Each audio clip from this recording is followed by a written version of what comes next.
सबके आशीर्वाद छे जे खेप रहल छे ने तो कलस्थापन दिन से पता नहीं कतो न कतो कीर्तनों में चले जाय छी,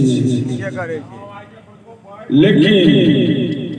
आइ कने को हमरो बुझाइया कि सर्दी बुखार देने है। अरविंद बाबू सेहो